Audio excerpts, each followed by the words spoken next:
জনপ্রিয় তারকা তাহসান মাস দেড়েক আগে গান ছাড়ার ঘোষণা দিয়েছেন। তারও আগে দিয়েছেন অভিনয় ছাড়ার ঘোষণা।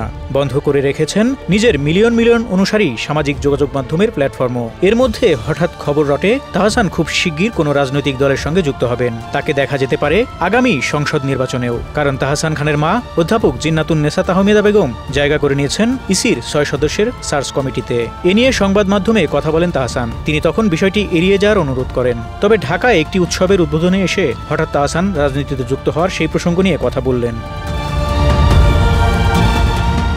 গান ছাড়া, অভিনয় ছাড়া ও সামাজিক যোগাযোগ মাধ্যমের সব প্ল্যাটফর্ম বন্ধ করে দেওয়ার বিষয়ে তাহসান জানান নিজের অবস্থানের কথা। এসবের পর তাহসান ধর্মভিত্তিক এক রাজনৈতিক দলের সঙ্গে যুক্ত হয়েছেন এমন গুঞ্জনও ছড়িয়েছে। অবশেষে এ বিষয়ে মুখ খুলেছেন তাহসান।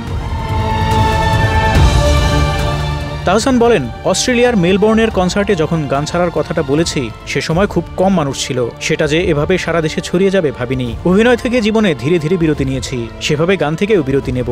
আমি তো একটু আবেগপ্রবণ কবি মানুষ, এমনভাবে বলে ফেলেছি যে ছড়িয়ে গেছে। আমার ওই একটা কথার ফলে অনেক কিছু হয়ে গেছে।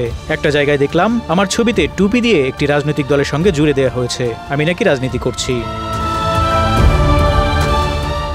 তাহসান জানালেন, যারা এমনটা করেছেন ভাইরাল হওয়ার আকাঙ্ক্ষা থেকেই করেছেন। তিনি আরও বলেন, আমার কাছে মনে হয় এগুলো পার্ট অব দ্য গেম, একটা খেলার মতো।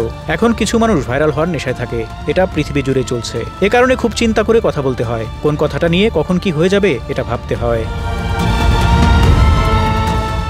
এখন পড়াশোনায় ব্যস্ত থাকতে চান তাহসান। তিনি বলেন, প্রত্যেক মানুষের জীবনে নানা অধ্যায় থাকে। প্রথম অধ্যায়ে মনে হয় কিছুই জানি না, দ্বিতীয় অধ্যায়ে মনে হয় অনেক জেনে ফেলেছি আর জানার নেই।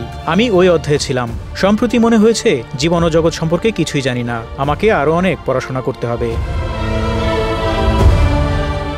প্রায় কোটি অনুসারীর ফেসবুক পেজ ও ৩৫ লাখের ইনস্টাগ্রাম অ্যাকাউন্টেও আপনাকে দেখা যাচ্ছে না। এ নিয়ে তাহসান বলেছিলেন, অবসরে যাওয়া মানুষের এসবের প্রয়োজন নেই। আর সামাজিক যোগাযোগ মাধ্যম অসম্ভব টক্সিক। ভালোটুকুর চেয়ে খারাপের প্রচার এত বেশি যে অনেক দিন থেকেই অসম্ভব বিরক্ত লাগছিল।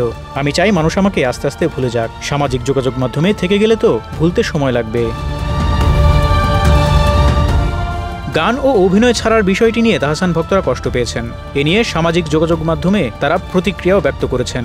এই প্রসঙ্গে মনে করিয়ে দিতে তাহসান বলেছিলেন, সত্যি বলতে কষ্ট আমারই বেশি হচ্ছে। যে গানকে জীবনের চেয়ে বেশি ভালোবেসেছি সেই গান ছেড়ে দেওয়াটা মোটেও সহজ সিদ্ধান্ত ছিল না। কিন্তু জীবনের কিছু অভিজ্ঞতা আর উপলব্ধি এতটাই তীব্র আর করুণ ছিল যে এই প্রস্থানই একমাত্র পথ যা আমার জন্য খোলা। শুধু সাধারণ একটা জীবনে ফিরে যেতে চাই। Desk report, Dhaka express.